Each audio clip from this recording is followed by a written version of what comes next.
কাফেরদের মধ্যে যে লিডার ছিল সেদিন আবু জাহেল, তার মরণটা কিভাবে হয়েছিল? ওখানে মরছে সে। সেই বুখারীর বর্ণনা 3141 নম্বর হাদিস। 3141 কত হয়? 3141, 3141 কত? 3141।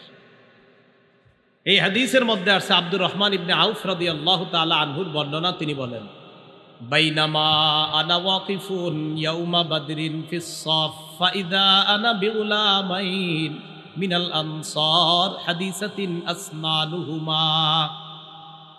বদর যুদ্ধের দিন আমি সারিতে দাঁড়িয়েছিলাম, দলে দাঁড়িয়েছিলাম, কাতারের মধ্যে দাঁড়িয়েছিলাম। ফানাজারতু আন ইয়ামিনি ওয়া আন শিমালি, ডানে তাকাইলাম, বামে তাকাইলাম। ফাইদা আনা বিগুলামাইনি মিনাল আনসার হাদিসাতিন আসনানুহুমা। আমি চিন্তা করলাম, দেখি আমি কার পাশে আছি বদরে, মানে আব্দুর রহমান ইবনে আউফ। তো ডানে তাকায়া বামে তাকায়া দেখি দুইটা বাচ্চা, ওনার পাশে দুইটা বাচ্চা। উনি চিন্তা করলাম, আমি বাচ্চাগুলোকে দাঁড়াই রয়েছি। তো উনি নিজেই বলতেছেন, তামান্নাই তো আন আকুনা বাইনা আদলা মিনহুমা, আমার আশা তাদের চাইতে আরেকটু বড় পর্যায়ের কারোর সাথে থাকবো। দুই বাচ্চা আমার দুই পাশে, সবে মাত্র বালেগের কাছাকাছি, এরকম দুই বাচ্চা। আমার দিকে সবাই তাকান। ফাগমাজা আহাদুহুমা ফাগমাজানি আহাদুহুমা, দুইজনের একজন আমার এমনি খোঁচা দিস, খোঁচা দিস। খোঁচা দিয়া কয়, চাচা হাল তারিফু আবা জাহলিন ইয়া আম, চাচা আবু জাহেল রে চিনেন? আস্তে আস্তে কইতেছে, পাশেরটা যাতে না শুনে। মনে বুঝতেছেন তো আপনারা, একটা ডানে একটা বামে, তো একটাই খোঁচা দিয়ে বলতেছে, চাচা আবু জাহেল রে চিনেন? আমি কি রে, আবার আবু জাহেলের নাম জিজ্ঞাসা করে কেন? তো আমি বললাম, মা হাজাতুকা ইলাইহি ইবনা আখি, ভাতিজা আবু জাহেল রে তোমার কি দরকার? বাচ্চা জবাব দেয়, উখবিরতু আন্নাহু ইয়াসুব্বু রাসূলুল্লাহি সাল্লাল্লাহু আলাইহি ওয়াসাল্লাম, আমার কাছে এই সংবাদ আসছে সে নাকি আমার নবীরে গালি দেয়। লাইন রাআইতুহু, আল্লাহর কসম আমি যদি তারে দেখতে পাই, লা ইউফারিকু সাওয়াদি সাওয়াদাহু হাত্তা ইয়ামুতাল আজালু মিন্না, আমি যদি তাকে দেখতে পাই হয়তো সে মারা যাবে, না হয় আমি মারা যাব, এর আগ পর্যন্ত তার দেহ আমার দেহ থেকে আলাদা হবে না। ওরে আমি ছাড়বো না। আপনি খালি বলেন আবু জাহেলটা কে? খোঁচা দিয়া বলতেছে। পাশে আরেকটা, সুম্মা গমাজানিল আখর, আরেকটায় খোঁচা দিয়ে কয়, মানে বুঝায়, চাচা আমি যেটা খুশি এটা যদি ও না জানে, আর ও বলতেছে আমি যেটা বলছি এটা যদি ও না জানে, মানে ভাবসাবটা এমন একজন আরেকজনের জানা, মানে ওই নিজেই মারবে নবীর শত্রুরে। পাশেরটায়ও অনুরূপ কথা কইতেছে, চাচা আবু জাহেলরে চিনেন? তুমি কি করবা? ওরে পাইলে হয়তো ও আগে মারা যাবে, না হয় আমি, এর আগ পর্যন্ত আমার দেহ থেকে ওর দেহ আলাদা হবে না, ওর পিছু ছাড়বো না আমি। আব্দুর রহমান ইবনে আউফ বলেন, আমি অবাক হয়ে গেলাম। ফালাম আন শাব আন নাজরতু ইলা আবি জাহলিন, হঠাৎ আমি আবু জাহেলরে দেখতেছি, ইয়াজুলু ফিন নাস, সে ময়দানে মানুষের মাঝেই দেখতাম তাকে, সে ঘোরাঘুরি করতেছে। আমি বলে দিলাম, ওই যে আলা ইন্না হাদা সাহিবুকুম আল্লাযী সালতুমানি, তোমরা আমাকে যার ব্যাপারে জিজ্ঞাসা করলা, ওই যে এটা। ফাবতাদারাহু বিসাইফাইহিমা ওয়া দারাবাহু হাত্তা কাতালা, বাস পাখির মতো দুইজনে আবু জাহেলের উপর তরবারি নিয়ে হামলা করছে, মারতে মারতে হাত্তা কাতালা, আবু জাহেলকে শেষ করে দিচ্ছে। আবু জাহেল মারা যাবে যাবে অবস্থা, যেই দুইজন মারছে খুব মনে রাখবেন, এই দুইজনের নাম বুখারীতে দুইটা বর্ণনা আসছে। এক বর্ণনা আসছে দুজনের নাম মুআজ, বলেন দুজনের নাম কি? হাদিসে আসছে কানা ইবনা আফরা ওয়া ইবনা আমর ইবনুল জামুহ, দুজনের নাম মুআজ, একজনের নাম মুআজ ইবনু আফরা, আরেকজনের নাম মুআজ ইবনু আমর আল জুমাহ। তাহলে একজনের নাম মুআজ, বাপের নাম আফরা, আরেকজনের নাম মুআজ, তার বাপের নাম আমর ইবনুল জামুহ। আরেকটা বর্ণনা আসছে ইবনা আফরা, তারা দুইজনই এক বাপের ছিল, দুইজনই এক বাপের সন্তান। হ্যাঁ, দুই ভাই, আপন দুই ভাই। তো যাই হোক, আমরা ওইদিকে ইয়া করে লাভ নাই, ইতিহাস যা আছে সেটা বুখারীতে দুটোটা বর্ণনা আসছে। একটাতে আসছে একই বাবার দুই সন্তান, আরেক বর্ণনা আসছে না, একজনের আব্বার নাম আফরা, আরেকজনের আব্বার নাম আমর ইবনুল জামুহ। তো মারার পর আবু জাহেল আপনার মুমূর্ষ অবস্থা, মারা যাবে যাবে মানে এখনো মরতেছে না। বুখারীর আরেকটা বর্ণনা শুনেন, 3962 নম্বর হাদিস। রাসূলুল্লাহ সাল্লাল্লাহু আলাইহি সাল্লাম বললেন, মাইয়ানজুরু মা সানা আবু জাহলিন, এই কেউ কেউ আসো, আবু জাহেলের অবস্থা কি একটু দেখো তো, এখন তো হালাত খারাপ, আবু জাহেলের অবস্থাটা কি কেউ কি জানাতে পারবো আমারে? আব্দুল্লাহ ইবনে মাসউদ বলেন, ফানতালাকা ইবনে মাসউদ রাদিয়াল্লাহু তাআলা আন, আব্দুল্লাহ ইবনে মাসউদ বের হয়ে গেলেন, যাওয়ার পর দেখে আবু জাহেলের অবস্থা খারাপ। দরবাহু ইবনা আফরা, এই বর্ণনা আছে আফরার দুই ছেলে তাকে হত্যা করছে। হাত্তা বারদা, মুমূর্ষ অবস্থায়। আমি তাকে গিয়ে বললাম, আনতা আবু জাহলিন, তুমি কি আবু জাহেল না?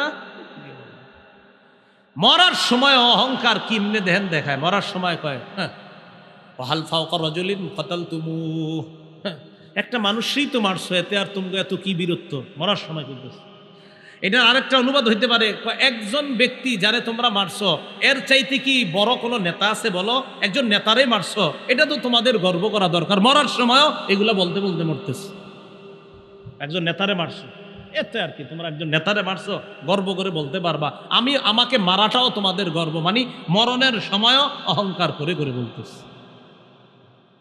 এই জন্য আল্লাহ পাক রব্বুল আলামিন বলেছেন, তারা যেমনি আসছে বদর প্রান্তরে কাফের, আল্লাহ বলেন, ওয়ালা তাকুনু কাল্লাযীনা খারাজু মিন দিয়ারিহিম বাতারা ওয়া রিআআন নাস, তোমরা তাদের মতো বের হয়েও না যারা ঘর থেকে অহংকার প্রদর্শন করা অবস্থায় বের হয়েছে, আর মানুষকে দেখানোর জন্য আমাদের শক্তি কেমন দেখো, আমরা 1000 সশস্ত্র, আমাদের অস্ত্রের অভাব নাই, আমাদের বাহনের অভাব নাই, দেখাইতে দেখাইতে বের হয়েছে। আল্লাহ বলে না, তাদের মতো বের হবা না। কাম মিন ফিআতিন কালিলাতিন গালাবাত ফিআতান কাসীরাতাম বিইজনিল্লাহ, আল্লাহ বলে শোনো, আমি আল্লাহর হুকুমে কত ছোট দল কত বড় দলকে পরাজিত করছে, কোনো ব্যাপার না। আমি আল্লাহর সাহায্য যদি থাকে, বড় আর ছোট ব্যাপার না, আল্লাহর সাহায্য থাকলে বিপরীত পক্ষ যতই বড় হোক না কেন, সেই বড়র কোনো কাজ হবে না। সাহায্য থাকতে হবে কার? আল্লাহ। এই যুদ্ধে কাফেরদের যে বড় বড় লিডার প্রায় সবাই আসছে, আবু লাহাব আসে নাই। কে আসে নাই? আবু লাহাব আসে নাই। ঋণ ছিল, ঋণগ্রস্ত ছিল, এই কারণে কোনো কারণে সে আসতে পারে নাই। আরেকজন লিডার যে আসতে চায় নাই, তবে জোর করে আনছে, খুব মন দিয়ে শোনেন, আরেকজন নেতৃস্থানীয় লোক এই যুদ্ধে আসতে চায় নাই, জোর করে নিয়ে আসছে, নাম উমাইয়া ইবনে খালফ। কি নাম? তার ব্যাপারে বুখারীতে সুন্দর একটা বর্ণনা আছে, শুনবেন? এই উমাইয়া ইবনে খলফ কেন আসতে চায় নাই, শুধু এই প্রশ্নটা মনে রাখবেন। উমাইয়া ইবনে খলফ কোন যুদ্ধে যাইতে চায় নাই? বদরে। উমাইয়া ইবনে খলফ কাফের, বদরে যাইতে চায় নাই, কিন্তু জোর করে নিয়ে আসছে। কেন যাইতে চায় নাই মন দিয়ে শুনেন। সহিহ বুখারীর বর্ণনা 3950 নম্বর হাদিস। রাসূলের সাহাবী সাদ ইবনে মুআজ রাদিয়াল্লাহু তাআলা আনহুর বর্ণনা, তিনি বলেন, আন্নাহু কানা সাদিকান লি উমাইয়া ইবনে খলফ, এই সাদ ইবনে মুআজ উমাইয়া ইবনে খলফের বন্ধু ছিল। সাদ ইবনে মুআজ উমাইয়া ইবনে খলফের বন্ধু ছিল। ফাকানা উমাইয়া ইযা মাররা বিল মাদিনাতি নাযালা আলা সাদ, উমাইয়া ব্যবসার উদ্দেশ্যে যখন মদিনার উপর দিয়ে কোথাও যাইতো, তখন মেহমান হিসাবে সাদ রাদিয়াল্লাহু তাআলা আনহুর বাড়িতে অবস্থান করত। আবার বলছি, উমাইয়া মক্কা থেকে কোনো কাজে যদি মদিনার রাস্তা ব্যবহার করে কোথাও যাইতো, তো মদিনায় যাওয়ার সময় সাদ রাদিয়াল্লাহু তাআলা আনহুর ঘরে বন্ধুত্বের খাতিরে কিছু সময় অবস্থান নিত। এরপর আবার কথার কথা, মুস্তাকুন নবী সাহেব আপনাদের এলাকায় সবার খুব প্রিয়। অনেক সময় হুজুর কোনো মাহফিলে গেলে এই মাদ্রাসায় কিছু সময় অবস্থান নিতে পারে, আমার নেওয়া মনে হয়। অথবা নরসিংদীর কোনো মাদ্রাসায় হুজুর জোহরের সময় হইলো, নামাজ পড়লো, কিছুক্ষণ কথা বললো, অবস্থান নিল। তাহলে বোঝা গেল কি, আপনাদের সাথে এলেমের খাতিরে, ইসলামের খাতিরে, একটা মহব্বতের কারণে কিছু সময় অবস্থান নিচ্ছে। ওই উমাইয়া বন্ধুত্বের খাতিরে মদিনার রাস্তা ব্যবহার করলে কি করত, ওই সাদ যেহেতু বন্ধুর বাসায় কিছুক্ষণ অবস্থান করত, 1-2 দিন যতক্ষণ মন চাইতো অবস্থান করত।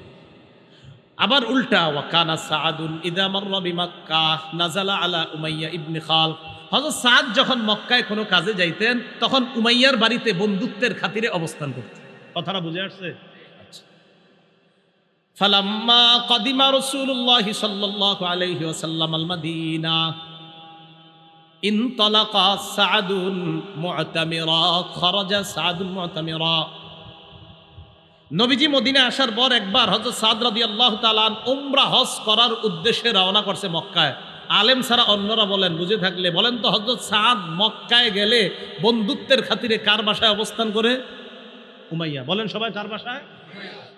তো গেছে উমরা করতে।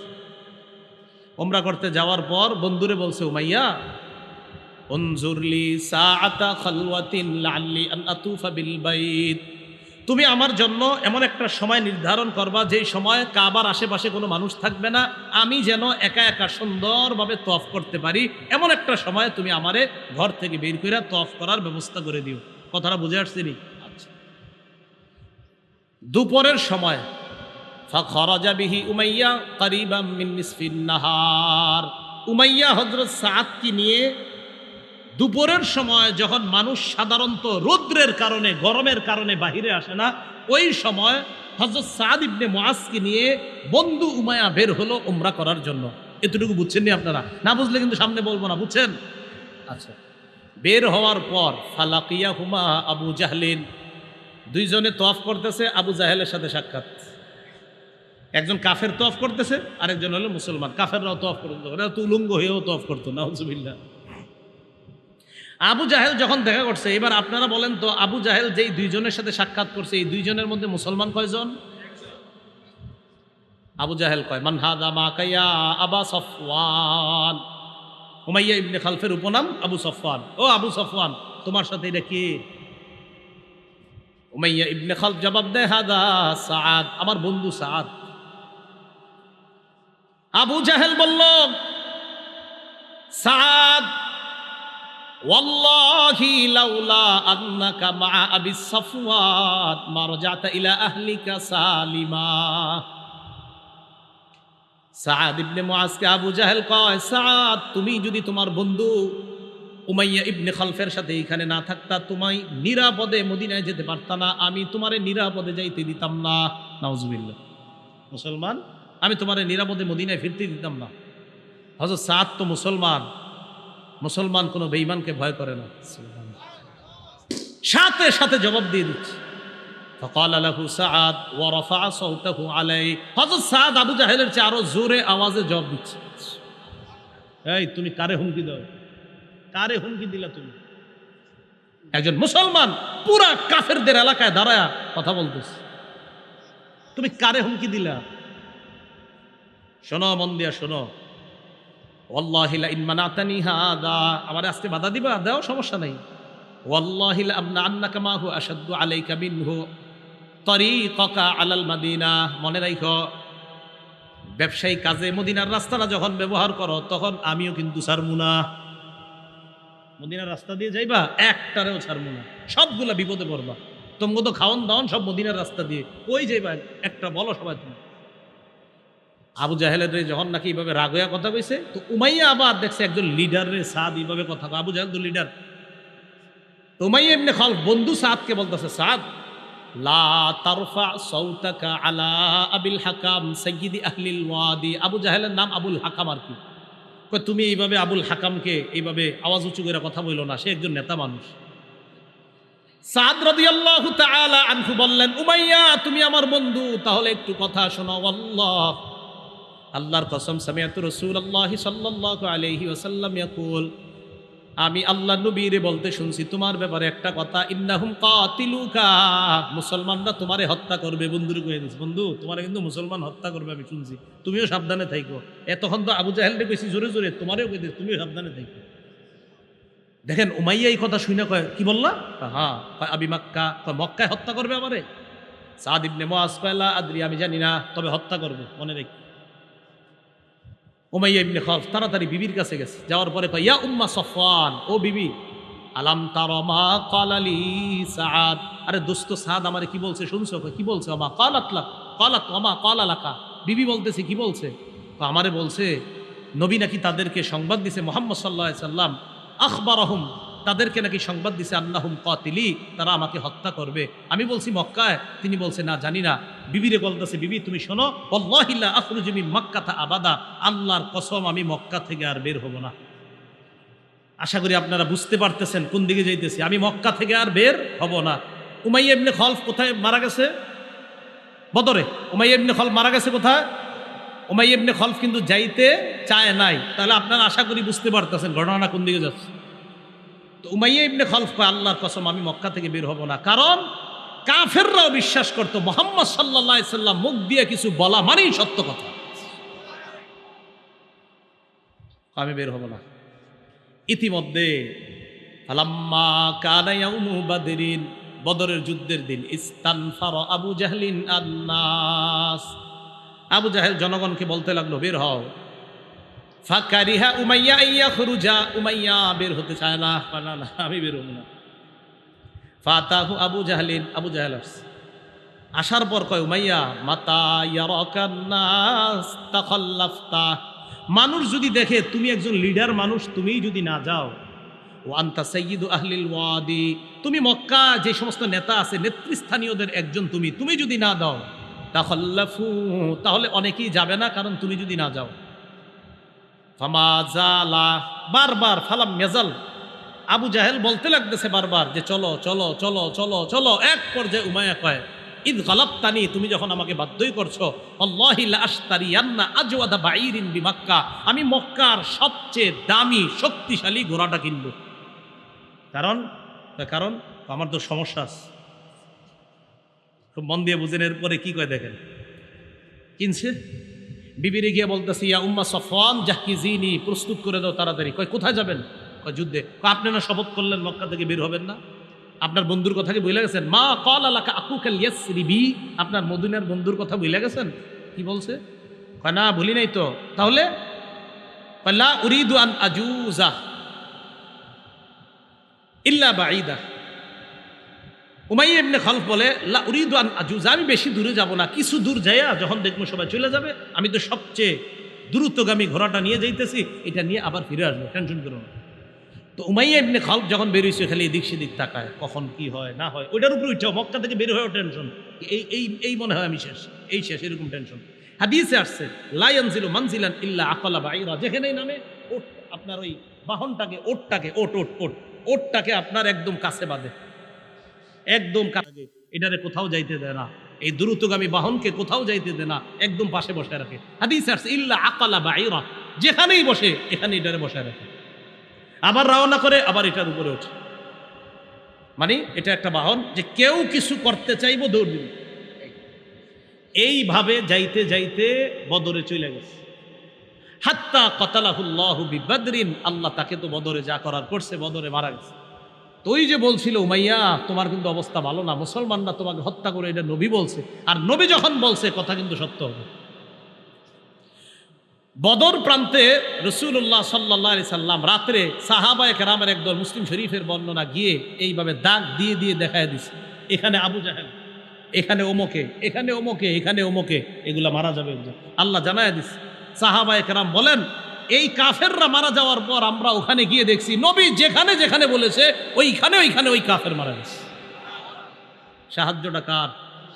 এটাই আল্লাহ বলেন ওয়ালাকাদ নাসারাকুমুল্লাহু বিবাদরি ওয়া আনতুম আদিল্লাহ, আল্লাহ তোমাদেরকে বদরে সাহায্য করেছে, তোমরা ছিলে হীন, তোমরা এমন ছিলে, তোমাদের অস্ত্র শস্ত্র তোমাদের কাছে ছিল না। আমি আপনাদেরকে পুরাটা বিষয় বলার পর জানতে চাই, মুসলমানদের ভরসা অস্ত্রের উপর না আল্লাহর উপর? হ্যাঁ, প্রস্তুতি যা আছে এতটুকু মুসলমান নিতে পারে, কিন্তু মুসলমানের মূল ভরসা কার সাহায্যের উপর? আল্লাহর। এই জন্য বিপদ আপদ সর্ব অবস্থায় আমরা কার কাছে সাহায্য চাইব? আল্লাহর কাছে। মনে থাকবে তো ইনশাআল্লাহ? পতাকার কালার কি ছিল? বহনকারী সাহাবীদের সংখ্যা ছিল কত? আনসারদের কয়জন? 231 জন, মুহাজিরদের 82 জন, মুহাজিরদের 170। তো হয়েছে ওই আনসারদের মধ্যে দুই গ্রুপ, একদল আউস গোত্রের আর একদল খাজরাজ।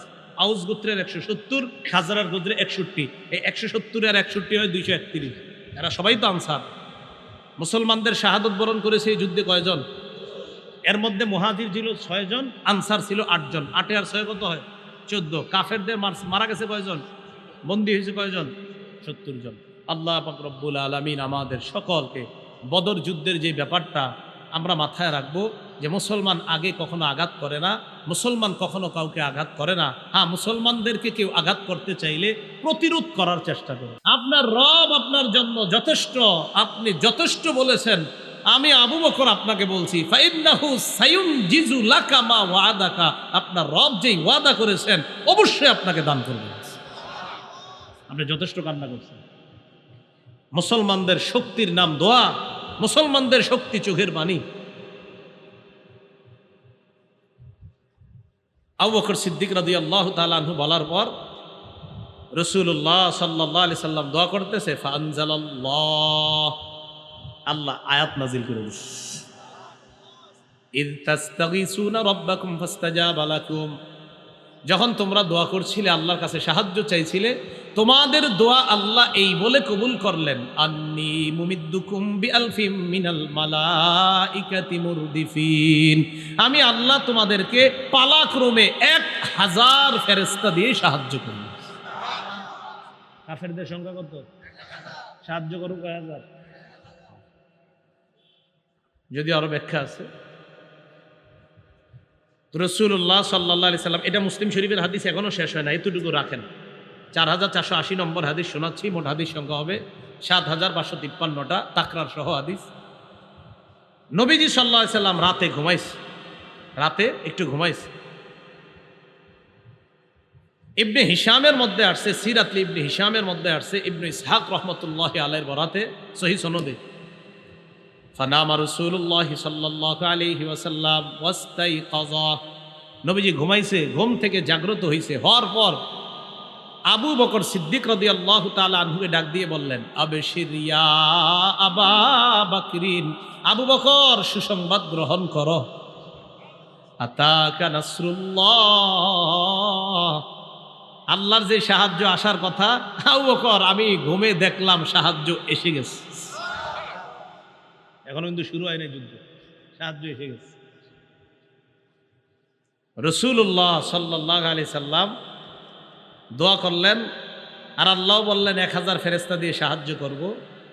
হাদিসে আসছে ফাআমাদ্দাহুল্লাহু বিল মালাইকা, বাস্তবী বদরের যুদ্ধে আল্লাহ অসংখ্য অগণিত ফেরেশতা দিয়ে সাহায্য করছেন। সাহায্যের একটু বর্ণনা আমরা শুনি, মুসলিম শরীফেরই পরের অংশে আসছে। আব্দুল্লাহ ইবনে আব্বাস রাদিয়াল্লাহু তাআলা আনহুমার বর্ণনা, তিনি বলেন, বাইনামা রাজুলুম মিনাল মুসলিমিনা ইয়াশতাদ্দু ফি আসারি রাজুলিম মিনাল মুশরিকিনা, বদর যুদ্ধের দিন এক মুসলমান আরেক বেঈমানের পিছনে দৌড়াইতেছে, এক মুসলমান আরেক বেঈমানকে দৌড়াইতেছে, এভাবে দৌড়াইতেছে। ইদ সামিআ সাউতান বিদ্দরবাতি ফাওকাহু ওয়া সাউতাল ফারিস, হঠাৎ তিনি একটা চাবুকের আওয়াজ শুনলেন উপর থেকে, আরেকজন ঘোড়সওয়ারের আওয়াজ, ইয়াকুলু, যে বলতেছে, আকদিম হাইজুম, হাইজুম তুমি সামনে যাও। কেউ একজন উপর থেকে বলতেছে, হাইজুম তুমি সামনে যাও, আর আমি শুধু চাবুকের আওয়াজ শুনতেছি, কে মারতেছে কারে মারতেছে কিছুই দেখতেছি না। বলতেছে হাইজুম সামনে যাও। হাইজুম হলো ফেরেশতাদের বাহনের নাম। বলেন হাইজুম কার নাম? বাহনের নাম হাইজুম। হাইজুম আগাও আগাও। তো সাহাবী বলেন, আমি হাইজুমরেও দেখি না, চাবুকও দেখি না, খালি মাইরের আওয়াজ শুনি। ফানাযারা ইলা মুশরিকিন, হঠাৎ এক মুশরিকের দিকে তাকায় দেখে, খররা মুস্তালকিয়া, ওই মুশরিক জমিনের মধ্যে লুটায়া পড়ছে, কদ খুতিমা আনফুহু ওয়া শুক্কা ওয়াজহুহু, যার নাকের মধ্যে আর চেহারার মধ্যে দেইখা মনে হচ্ছে বিদ্দরবা, কে জানি তারে চাবুক দিয়ে পিটাইছে। তো এতক্ষণ উনি চাবুকের আওয়াজ শুনলেন, ঘোড়সওয়ারের আওয়াজ শুনলেন, আর বলতেছে হাইজুম সামনে যাও। তিনি বলেন, হঠাৎ আমি দেখি এক মুশরিক মাটিতে পড়ে আছে, তার নাকে তার চেহারার মধ্যে চাবুকের মাইরের চিহ্ন।